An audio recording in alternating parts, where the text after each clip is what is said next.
This next session that we're getting ready to start is actually going to be interview style. And we're getting ready to bring out a 7-figure wholesale earner, all right? And he's going to be accompanied by somebody you may have heard of, all right? She is an internationally renowned entrepreneur.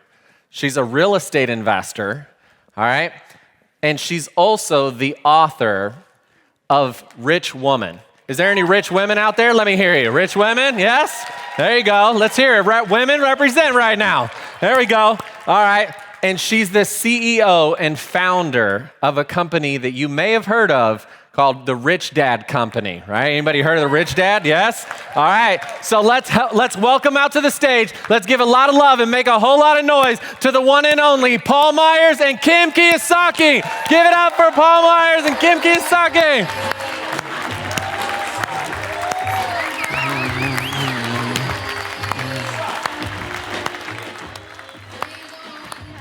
Run this town, girl. Run this town.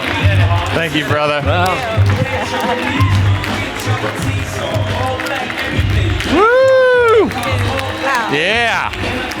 Y'all can be seated. Thank you. Thank you. Wow, what a great crowd. Woo. Welcome, Kim. It's so exciting to bring you into the wholesaling community. Love it. We're pumped to have you. Are you guys excited? Give her another round of applause. Thank you. Thanks. So happy to be here. Really happy to be here today. So, guys, one cool thing we're going to do is we're going to allow you guys to ask Kim some questions. So I want you to go ahead and start composing right now because we're going to stop at around 11:30, 11:35 and give you guys a chance to ask Kim some questions yourself. So be working on those and writing them. So, Kim, yes. First question. Tell us a little bit about mindset. We're all here. We all, as investors, are challenged to overcome our self-limiting beliefs. And you've had so much success in the world of big business and entrepreneurship I've made a lot and investing. of mistakes. That's right. So what are some of the self-limiting beliefs you've struggled with, but yet overcome? Oh, that's a very good question. If I may first ask, excuse me. May I see a show of hands? How many of you have read Rich Dad, Poor Dad? Whoa. Everyone. All right. And who has not? There's some customers out there. Yes. Yep. Amazon is selling. But I really want to acknowledge all of you for being here because especially today, given what's happening in the world and the economy, there's nothing better, I think, than you can invest in than your own education. So a lot of people could have been here this weekend and chose not to, but you took the time and the expense to be here, to study, to improve your lives, and that speaks volumes. And so I really applaud all of you for being here. Yeah, give yourselves a round of applause. Yeah. So mindset. Mindset's really, really important. Let me go back to, I'm going to really date myself here, 1985. So Robert and I decided we were going to take a leap of faith, and we were going to go leave Hawaii and move to Southern California. So I quit my job, he let go of his business, we sold everything we had, which wasn't much, and we moved to Southern California. We ran out of money in about 2 months. No job, no income. We were studying, Robert was studying to teach a course. I was just looking at different ways to make money. Nothing was happening. We were homeless for a period of time. We even talk about in our book, we spent a couple nights in an old beat-up brown Toyota Celica. We knocked on people's doors of friends. We slept in basements. It was a really, really tough time. And you talk about mindset. My mindset was decimated. It was like my self-esteem, my self-worth, everything I had tied up in who I was and what I am just went down the toilet. And it was probably the toughest time of my life. This is making a little bit of noise, but it's okay. It just is making noise, so I hope that's not bothering anybody. We may can bring someone out in a minute. Yeah. So what happened was, what was I going to do? How was I going to get out of this funk? I mean, I would go to bed at night thinking, maybe I just won't wake up in the morning. That would be easier. And my mindset was so upside down. And so what turned it around for me is I just started to do something. I had to do something. So I went to a friend of mine, and she had a clothing line. And we were in Del Mar, and there's a big racetrack in Del Mar. And I said, let me put on a fashion show at Del Mar Racetrack. Never did this before, never knew how to do it, didn't have any experience. But I just got out there and started doing it. Right. And so when you talk about real estate, you talk about business, whenever I have a tough time, like my very first real estate deal, it's like I was so scared. My self-doubt, what if I make a mistake? What if the tenant moves out? What if I did the numbers wrong and I'm negative, and all of the self-doubt. Where's the money going to come? Where's the money going to come from? So it was just take that step, take that action, and then there's got to be motion. Nothing happens until something moves. There's got to be motion to make things happen. So the mindset for me changed when you just take that first step, you take that little baby step, and you see, oh, I'm going to be okay. Then you take the next baby step. Oh, this is working. My fashion show was a raving success. Nice. But that mindset of not letting me get so negative, go do something, see that I can do something, and that positivity is so important. Yeah. Is so important. And I'll add one more thing. There was a study done on centenarians, people that lived to be 100 years or older, and they wanted to find out what the common denominators were. And I think it's the same for when you talk about mindset, it's the same thing. It's the same thing for entrepreneurs. It's the same thing for investors. First was they had a sense of purpose. I think for a healthy mindset, a sense of purpose, whatever it is, small or big, to gardening, to changing the world, there's a purpose. Yeah. The second thing was they were optimistic. Huge for mindset. And the third thing was resiliency, how well they came back from a setback. Yeah. So when you hit a wall or you hit an obstacle, does it devastate you, or do you get back up and you keep going? Right. For everybody at Rich Dad, for Robert, for myself, we've always lived by when we make a mistake, when we have a failure, hate doing it, hate having that mistake, and hate having that failure. But then you look back and you go, okay, a mistake's just telling me something I didn't know. Right. So what is it we didn't know, and what did we learn from this mistake? And that's how we grow, and that's how we move forward. That's awesome. So did y'all hear that? Purpose, optimism, and resiliency. Yep. Beautiful. Yep. So another thing everyone is here. They've invested time and money in themselves, in personal development. You just started off rewarding them for that and acknowledging that. What priority should people put on developing themselves and investing in themselves? Oh, everything. Everything. Yep. Okay, so how many of you do wholesaling full-time? Fabulous. How many of you do it part-time? Perfect. And how many of you are looking to get into wholesaling? Perfect. Okay, so personal development. So you're all entrepreneurs. I mean, especially if you're in wholesaling, you're an entrepreneur. You've got your business going. If there's any fast track to personal growth and personal development, is being an entrepreneur, is having your own business. Yeah. Because every day we face problems, right? Every day you're overcoming some challenge. And you've got to look at yourself in the mirror every single day. Right. Look at yourself, Paul. Every day there's mistakes we make. There's problems that we have to solve. The purpose of an entrepreneur is to solve a problem. So as you're out there, when we look at in our business, what's the problem we're trying to solve? So as you're going out in your business and you're practicing your wholesaling and you're buying deals and you're doing this and you're taking action and you're making closing deals and finding sellers, what's the problem you're solving for the people you're dealing with? So for us at the Rich Dad Company, the problem we saw was there was no financial education in 99.999% of schools. Right. So we took on the task of bringing financial education to as many people as wanted it throughout the world. Yeah. So I don't think, I know for a fact, I would not be where I am today had it not been for personal development. Yeah. Looking inward, looking at myself, not, when something happens, first thing I want to do is go blame somebody. It's your fault. Right. Their fault. And every time when I start looking at what's going on, it always comes back to, no, it was my fault. Some way, at some level. Right. So I always say that I'm actually looking at a book on kind of combining business, investing, and personal development. Because personal development is about growth. And if you're not growing, if you're not taking chances, if you're not learning, if you're not going into the unknown, and the unknown is where magic happens, the unknown is where growth happens. The unknown, how many of you have had, so afraid to do something? Maybe it's to make a phone call to somebody important, or to close a deal, or to talk to that first seller, all of that happening. You're so afraid to do it, but you do it.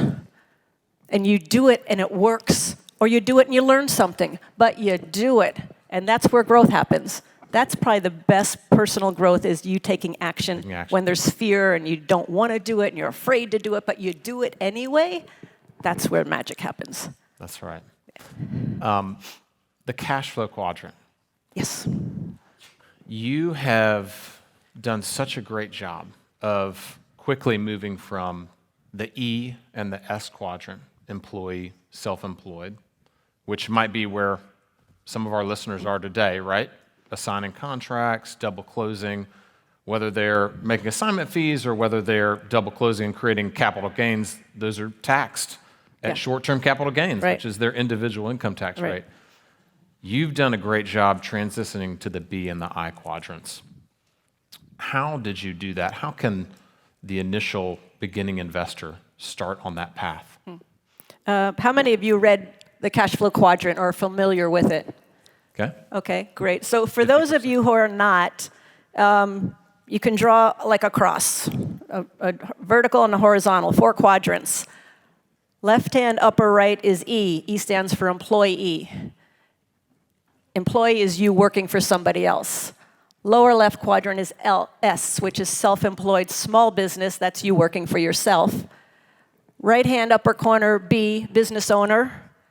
And the business owner, they have people and systems working for them. And I is investor, and investor has their money working for them. So my personal journey, I started as an employee.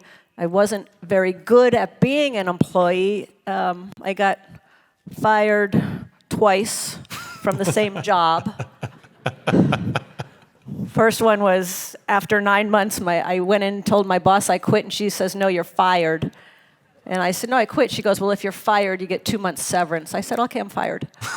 And then they hired me back, and 6 months later, again, I was fired again. And the reason was I didn't want a job. I wanted to learn the business. And so I was trying to learn the business. I was talking to everybody in the company, but I also knew my book is Rich Woman. The subtitle is Because I Hate Being Told What to Do. How many women can relate? Yes. Thank you. I'm not even a woman, but I can relate to that. So, so I knew I wanted to start my own business. So when I met Robert, our very, very first date, he asked me, "What do you want to do with your life?" And I went, "Seeing as the way things are going, I really want my own business." And he said, "Well, I've started several businesses, and all of my friends are entrepreneurs." And I'm like, this is where I need to be. And 3 months later, I had my first business, designed a logo, put it on shirts, jackets, sweaters, sold it at business conferences like this all over the US. And that's how I started. So I went from E to S, small business. The hardest transition is going to the B quadrant, which is business owner. Because as an S, you're doing everything on your own. The song, nobody does it better. That's an S. If you want it done right, do it by yourself. So in order to get to the B quadrant, you've got to trust that there's going to be other people that are going to do it, maybe not better, but you've got to trust that people are going to take up that role and do it without you. So the B quadrant is business, is systems and people.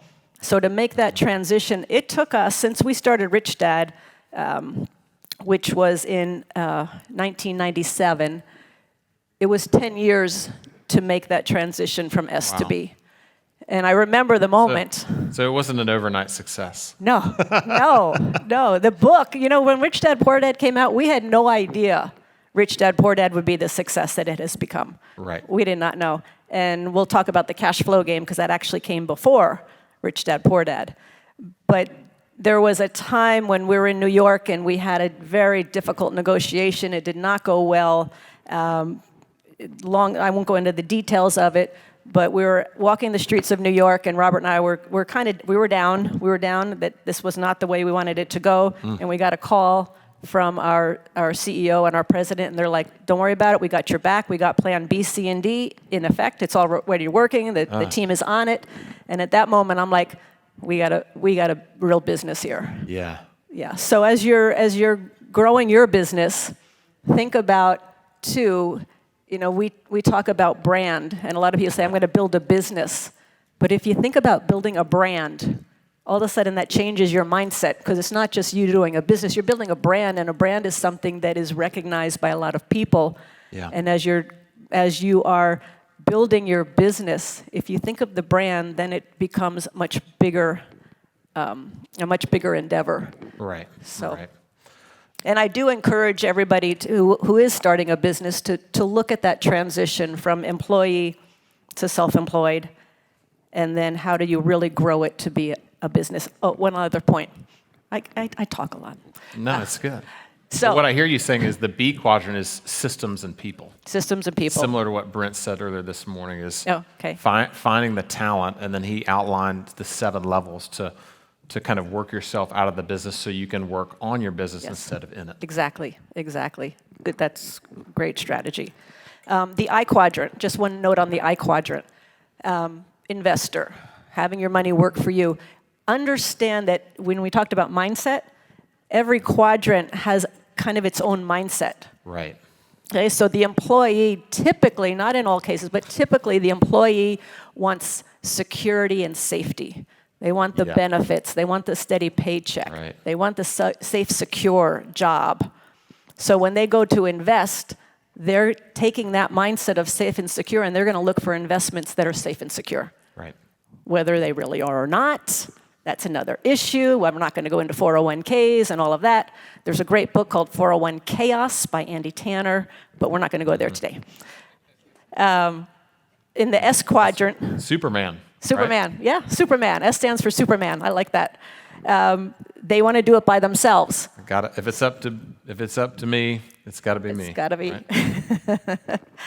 So as they're looking for investments, they're gonna do all their own research. They're gonna make sure it's something that they can do by themselves and not have a team necessarily around them. But they're gonna take that mentality. Business owners are gonna look for good teams of people, good fundamentals of the businesses that they're investing Right. in. They're gonna look at the holistic picture of the investment. So just be aware that as you're investing, whatever you're investing in, what is the mindset that you're bringing to the world of investing? Yeah.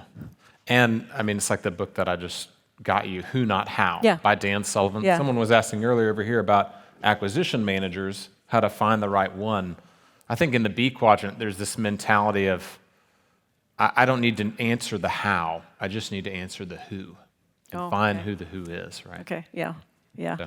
I mean, you'll find too, team. Oh my gosh, team. That's a whole nother subject. But the team we have now at Rich Dad, that did not happen overnight. That took a lot of time. And once you have a great team around you, then that's when you can just take on the world.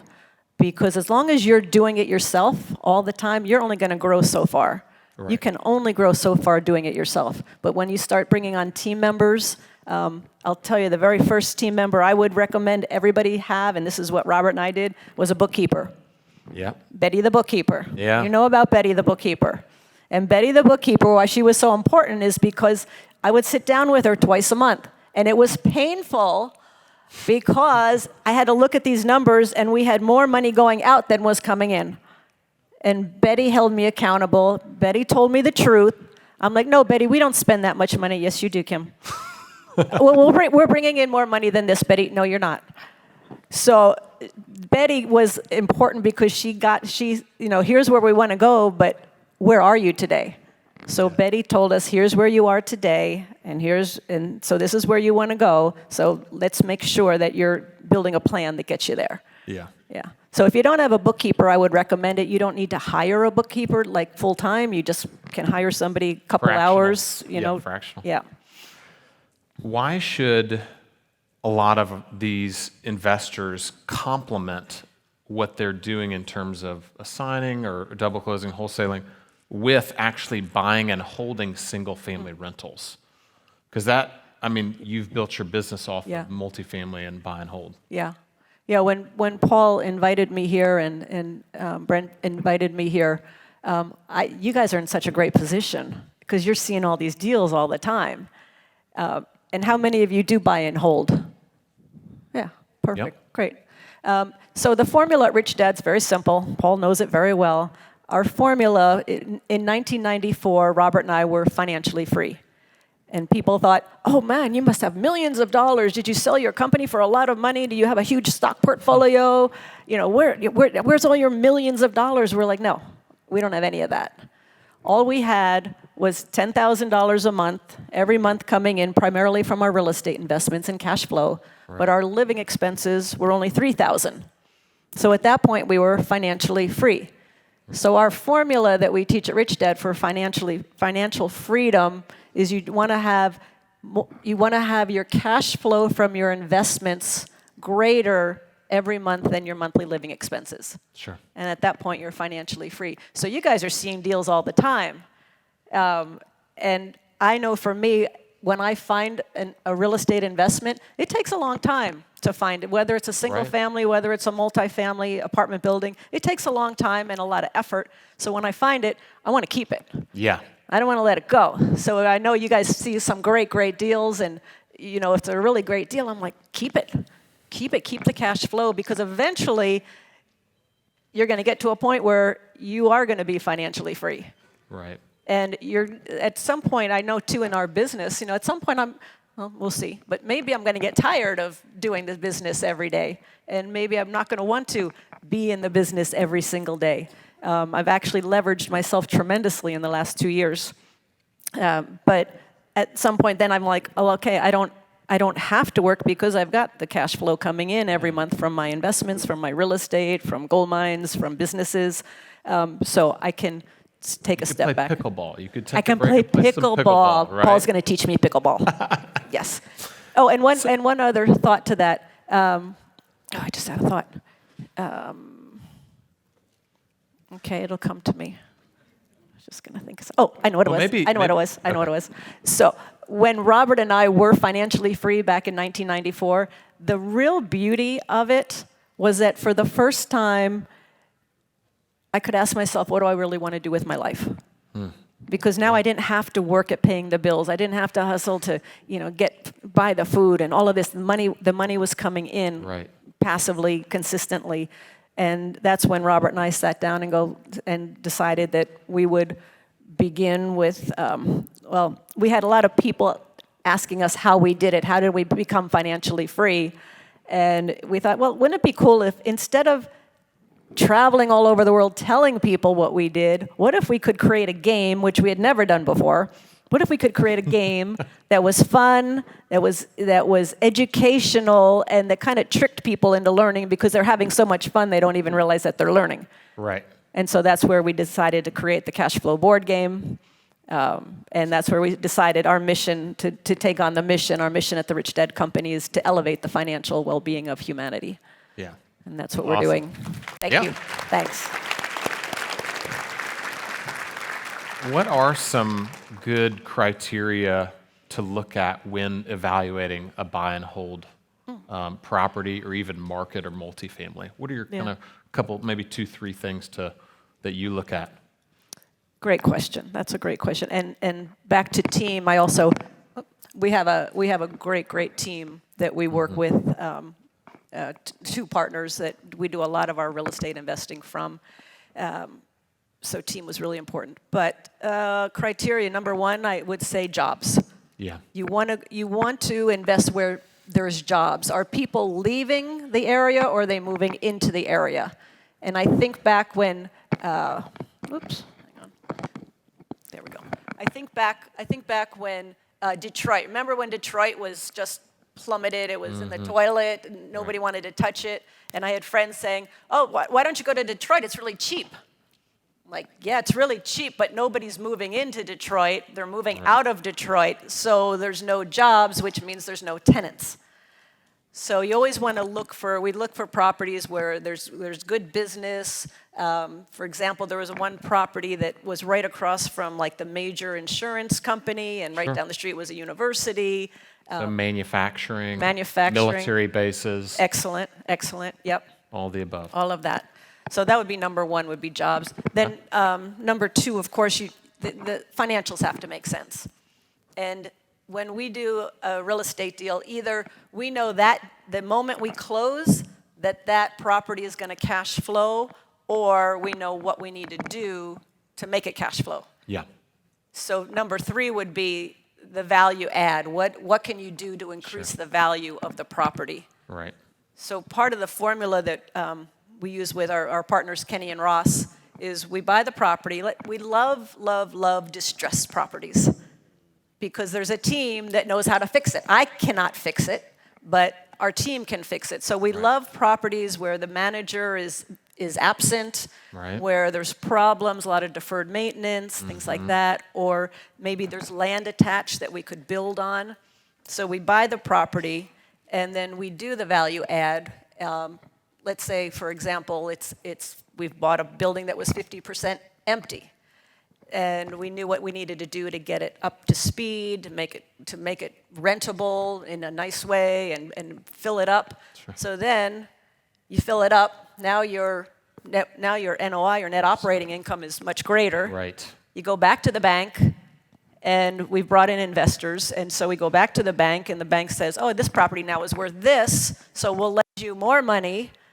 And then we pay so all the investors get paid back. They still own the property, and they still get the cash flow. Sure. We call that an infinite return. Right. Infinite return. Yep. Because through the refinance process, you've pulled out your capital that you spent to renovate. Yes. Which means you have no investment remaining, and your return becomes infinite. Yes. So those would be the three things: would be jobs, Sure. strong financials or future financials, and value add, big value add. Let's talk about debt. Love debt. I knew you were going to say that. How many people don't like debt? Oh. It depends on which one. Yes, exactly. Depends on what kind of debt. So Love it. I know you've talked about this a lot, but just give us your brief overview of the dichotomy between good debt and bad debt. Okay. So most people think of debt as a four-letter word because they are not savvy like you guys are here, and they haven't done real estate. They haven't seen the value that debt can bring to a portfolio. So of course, bad debt is if I borrow money against jewelry, if I have a car, my personal car loan, my personal consumption, my home, vacations on my credit card. Bad debt. Bad debt is something that you personally have to pay for. Good debt is you buy a single family house, you buy it for $100,000, you put $50,000 in debt on the property, but every month that property gives you cash flow. Right. So your tenant's paying for your debt, not you. A business, same thing. If you borrow money for a business, the business is cash flowing, so the business is paying for the debt, not you. Yeah. So debt is one of the great ways that people get wealthy. Yeah. And people get a little nervous today because they see interest rates going up. And I'll just say this. When interest rates were at 2-3%, that was crazy. That was like free money. And now you're up to, 5-6%? It's still cheap. I still think it's cheap. And when I did my very, very first investment, it was a 2-bedroom, 1-bath, single-family house in Portland, Oregon, 1989. Debt was 10%. And it still cash flowed. So as long as I can get the property cash flowing, then we're good. Now, there's a lot going on in the economy today that we need to pay attention to, Right. of course. But one of the things when we heard that the interest rates were coming up, how many of you fixed any of your loans that you had? Because I don't want to be, on the hook if all of Yeah. a sudden interest rates go to 10 and now I've got to pay 10% where I could have locked them in at 3.5. Well, that was my next question is, avoiding balloons, avoiding adjustable rate mortgages. That's got to be a part of your debt strategy, right? Definitely.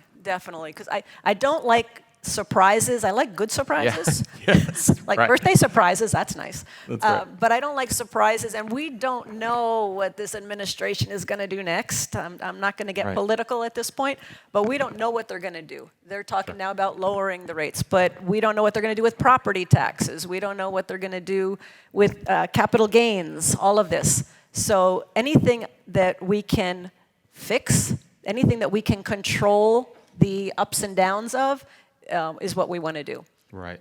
Do you have a general, I know you guys are buying apartment complexes and then you're refinancing them, so your overall debt load is increasing. Yes.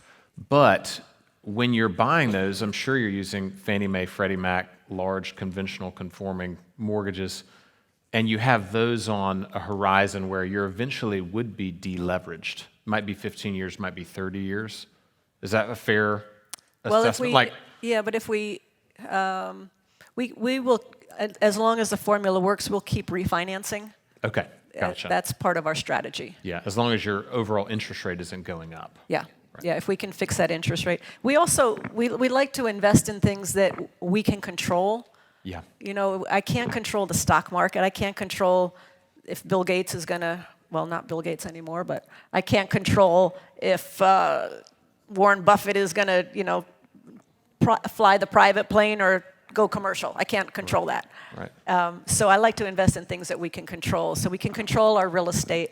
Right. We can control the rents. We can control the debt. We can control expenses. We invest in businesses of people who we know well. We typically invest in the people more than the business in many cases. Right.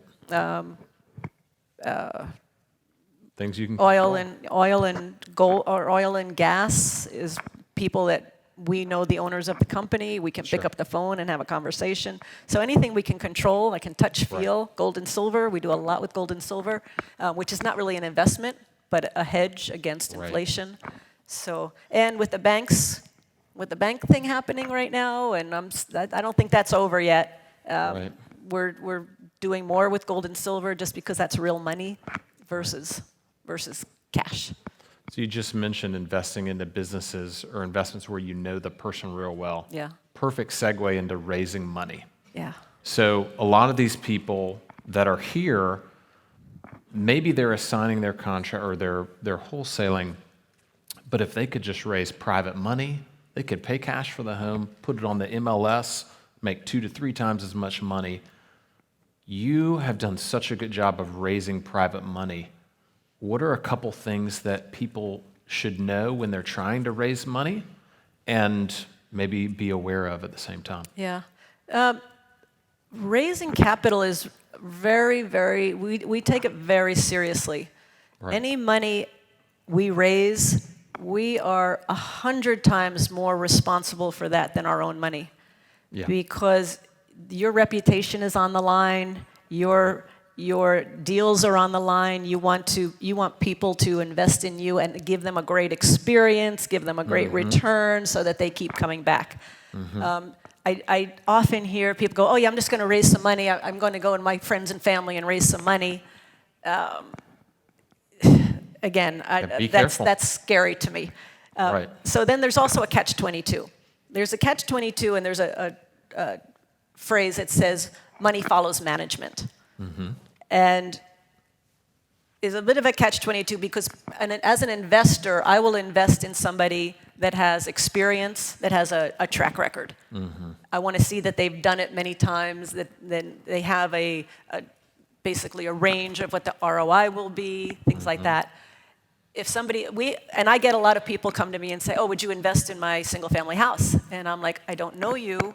And it's not a deal I want to do, and besides, you need to get some experience and you need to get a track record. So there is a bit of a catch-22.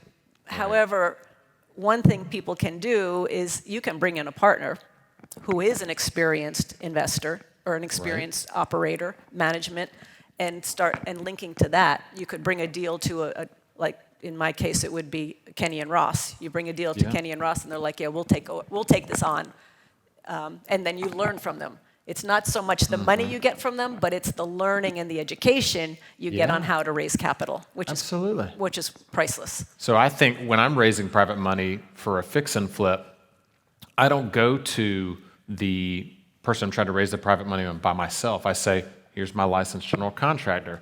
Here's my real estate agent with the CMA they did on the property that we could resell it for. Here's my property manager, what she says we could take the rents to. So I think what I hear you saying is to take a team approach too. Absolutely, absolutely. And I think too, when you present a property, and we do this all the time, if you're bringing it to an investor or to a commercial industrial, we use some big lenders, we'll tell them the problems up front. Here, let me give you all the problems of this property first. Right. Don't try to hide anything. Be as transparent as possible. Builds rapport. Because it builds rapport, and they're going to find out anyway, and then they're going to come back to you and say, how come you didn't tell me about this? Right. So it's so easy to be transparent. Just give them all the ugly warts and everything up front, and then give them the positive of why this is a great investment, why it's going to work. Yeah. Let's finish up by talking about a couple of the initiatives at Rich Dad. So you were telling me you bought a townhome in Washington, D.C. Yeah. You're going there a week from this Monday. Yes. What's that all about? Yeah. So there's a few things that we're doing at the Rich Dad Company. One is, as you mentioned, so we bought a townhouse 2 blocks from Capitol Hill. A friend of ours who's a congressman, he and his wife are going to be living in it, and we are going to call it the Rich Dad House. I'm flying there with 2 of my teammates next week, and we're going to scout it out, we're going to lay it out, and we're going to bring financial literacy, it's a big stretch, to Capitol Hill. You have to start That's somewhere. what we're going to do. Huh? You have to start somewhere. Got to start. Yeah. Yeah. It's exciting. So I'm learning a little bit about how politics works. It's really interesting. So we've got the congressman is telling us that it's not really the congressmen and women and the senators. It's more the staffers. The staffers are who actually get things done. Right. So we're going to start with our cash flow game. How many have played the cash flow game? Oh, okay. Thank you. Thank you. 30%? That's yes, good. thank you. That's our next initiative. Thank you. Well, tell us about that, because you're Yeah. you want the online game to perfectly reflect the board game, right? Yes. So tell us about that timeline. So part of the initiative with Capitol Hill is we'll be bringing people in on a regular basis to educate them, and one way we'll educate them is with our cash flow board game. And the cash flow board game, as I said earlier, it came before Rich Dad, Poor Dad. Rich Dad, we launched the game to teach people exactly what Robert and I did to get from the rat race to financially free, and we put it in a board game. And what was I just going to say? So what we've done, we're going to use that game to educate people in Washington, D.C. But then what we've done is we've taken that game and done a complete mirror image of the game online. So people will be able to play. We're about to launch it probably in the next 3 to 4 months, maybe. Okay. 3 to 4 months. We're going to launch it to the general public, where you'll be able to play the game online exactly as the board game plays. But it's so cool. You'll be able to play with people all over the world at any time. Educate yourself, educate your kids, educate friends, family. We created the game so the game could travel where Robert and I didn't have to travel, so it's people teaching people. And that's going to be, we'll be launching that soon. We've been working on that now for 2.5 years. It's about to come out, and it's a way, it kind of started with COVID. Yeah. Because we have cash flow clubs, which are groups of people getting together on a regular basis and playing the cash flow game. And during COVID, we saw some of the craziest things. Somebody would have a camera on the game, and they would be playing with like 5 other people in their homes. And we're like, okay, let's get a digital game going that really mirrors the other games. So we're excited to launch that. Again, that fits into our whole mission statement of awesome. Raising the financial education of humanity. So we'll be doing that as well. And the last thing I just agreed to yesterday is I personally am starting my podcast in the next 3 to 4 weeks, and we're going to call it the Rich Life Podcast. Okay. And the tagline is because financial freedom is just the beginning. That's awesome. Cool. Something to look forward to. Yeah. I want to give you just before we and y'all get your questions ready. I'm going to ask him one last question. There's a lot of women in the audience today. Yes. It's near and dear to your heart Yes, to it elevate not just the financial literacy of humanity, but women especially. Yes. It's why you wrote Rising Time. It's why you wrote Rich Woman. Yes. What would you say to the women in Oh, the audience? I am so happy to see so many women here. Yes. Yes. I wrote Rich Woman because as Robert and I would travel all over the world, I would get up on stage, could be in Singapore, LA, Johannesburg, didn't matter, London, and I would talk to the women about money. And I was always, at the end of the talk, I'd be outside, and I was always surrounded by women, and they all had questions, and they had similar stories. And a lot of the stories were that what I found out is women, as we get older, many of us, due to death of a spouse, divorce, bad money management, we find ourselves in dire financial situations because none of us, anybody here, really probably had much financial education in school. But women, we were actually taught to depend upon a husband or a family member or the government financially. Right. So I wrote Rich Woman as a wake-up call so that women did not need to be a statistic and that they could take charge of their own financial lives. And I love that, how many couples are here today? Yeah, I love that. Because money is something that you should learn together, grow together, do together. I know you and Shannon do that all the time. Yeah. So I love that you're learning together because as a couple, I think you would want both parties, you would want the husband and the wife to both be educated around what you have, where it is, how to grow it, because who knows what's going to happen tomorrow, and you don't want one of you to not know what you have and where it is, because that's what happens when women don't know what they have and where it is. Right. Mr. and Mrs. Helper, financial helper, comes in, oh, I'll help you, and the next thing you know, she's broke. Right. So there's one statistic, which is of the elderly living in poverty. 80%, I think it's even higher than that today, 80% are women. Yet 80% of those women who are living in poverty weren't poor when their husbands were alive. So again, he passes away, she doesn't know what she has, where it is, and the next thing you know, she's broke. Right. So that's why I wrote Rich Woman, and then I wrote It's Rising Time because I would see so many women get excited about learning about money and about investing. They'd attend seminars, they'd read books, they'd go online, but they didn't take that step, that first action step. They were just petrified and paralyzed to take that first step. And I always say, just take baby steps, tiny steps, but get in the game. So It's Rising Time is about how to get in the game, how to take those first steps, and how to move forward. That's great. And I'm thrilled to see so many women here. I really am. I think that's fantastic. I'll give you one last quote. Sure. One last I'll get quote. you water 'cause while I know you do we're that. Oh, the table's gone. No, here it is. Oh. Go ahead. One last quote to the women here. There's a great line. It was Katharine Hepburn said it. And she said, women, thank you. Women, if you're given a choice between money and sex appeal, take the money. Because as you get older, your money becomes your sex appeal.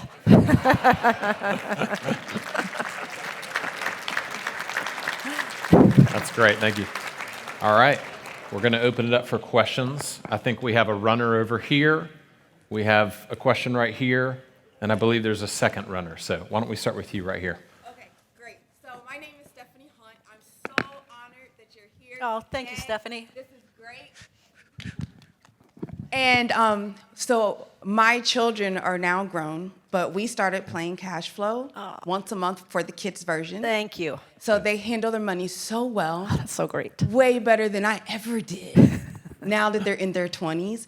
And even now, as a requirement to live in my house, you have to play every month. Hey, give her a hand. Thank Monthly you. Cashflow game. I love so it. much for that. I love it. Yes.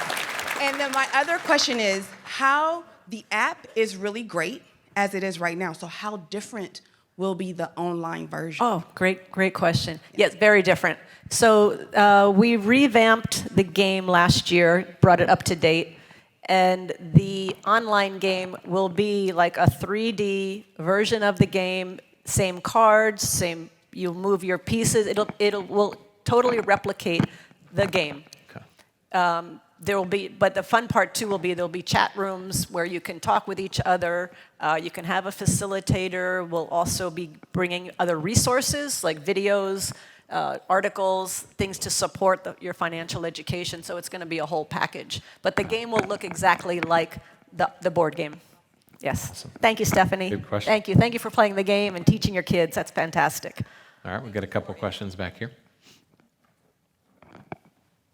And Brent, Mike, and Mike, our timers are up. So y'all cut us off on questions whenever you see fit. We'll be ready.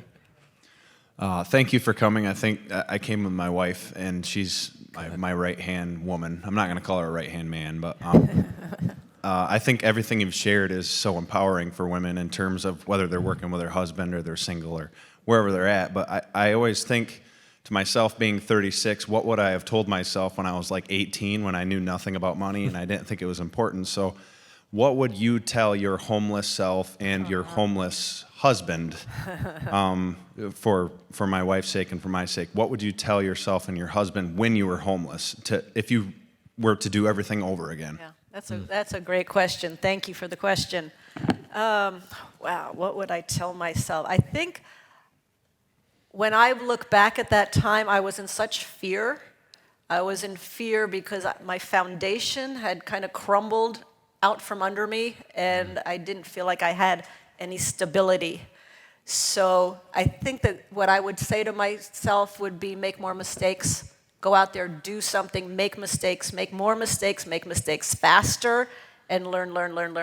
Go into the unknown. The fear I had, and I think where fear comes from, is because it's when we're doing something that's unknown, something that we haven't done before. Right.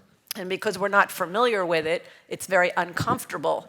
As my fitness trainer says, you have to get comfortable being uncomfortable, because that's where change happens.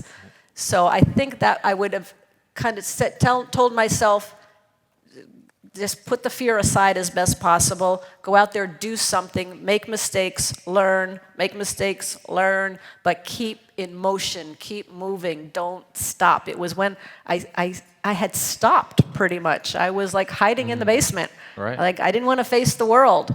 But you got to get in motion all the time. It was Einstein that said nothing happens until something moves. And so that motion is where, when they're in motion, all these things are happening as a result of your motion, but universe can't support you if you're not moving. That's when universe can support. And we've been given the no more questions prompt, so I'm so sorry we can't take any more. All right, we'll do one more. This young lady, waving her hand hard. Go ahead, scream it out to us. Okay, I actually wanted to ask you about working with your husband, because I think that a lot of women, especially right now, we're in the wave of like women empowerment, and we want to lead, and we want to lead ourselves, but there is a dynamic between us and our partners and our husbands or our boyfriends where we want them to also be able to lead. And, you just said it perfectly, how we don't want to be told what to do. So how do you find the balance, with not only working in the business sense, but then also taking that dynamic back to the household and making sure that everything's balanced and, just not, butting heads so much, and being able to understand that you're both valuable, you both have roles, and you're both important, to be successful together as a unit. Yeah, wonderful question. Thank you. The key word you used was dynamic, and it is a dynamic because you got two personalities coming together. Robert and I have been business partners since 1986. I don't know about balance. The only time we really had arguments, the only arguments we have is around the business, because the business is such a baby. And it's like the $1 million question. how do you and your partner work together? I mean, there's a lot of theories that they talk about and how to have these conversations, but when you're like trying to make payroll and all of a sudden the money didn't come in and now you're trying to figure out how to keep the business going, it can be stressful. So I would say Robert, as a business partner, has been my greatest asset as well as my greatest liability. Right. And he would say the same to me. Right. And when you talk about balance, I guess when we're working on something, we're all in, we're full in, and we do bring it home. There was just no way to not bring it home. Now, we chose not to have children, which made business all-encompassing in our world. But when we are doing something, we talk about balance. I'll just give you a funny example of what somebody told me once. They said, okay, if you're balanced, you're not moving. In order to move, you got to be off balance. So in order to keep moving and growing, oftentimes we were off balance. Now, I like balance in my life. I like peace. I like all of that in my life. Right. But when you're building a business and when you're out there and you're pushing it and you're going for it and you're investing and you're building your asset column, oftentimes there's not balance. And so we would go, and then we'd take a little break. But it's tricky. It's very tricky being in business with your partner. I recommend it. Well, no, it's not true. I recommend it for some couples. I don't recommend it for every couple by any means. That's good. And our personalities are somewhat similar. We're both very driven. Which is a plus and a minus as well. But you just kind of got to walk your way through it and, be true to yourself. You got to be true to yourself. A lot of times one partner will overpower another and try to control. So one thing I like to do is especially with women, know what your values are. Take the time to understand, and everybody should do this. What are your your core values, your top core values, maybe your top 10 values, most important to you at your core level. And if you can live your life according to those core levels and not compromise as much as possible, you're going to have a great life. That's good. Guys, Kim has graciously... I don't want to go. I'd love to keep taking questions. Kim has graciously donated her time to be here with us. So please give her a round of applause for that. Thank you. Thank you.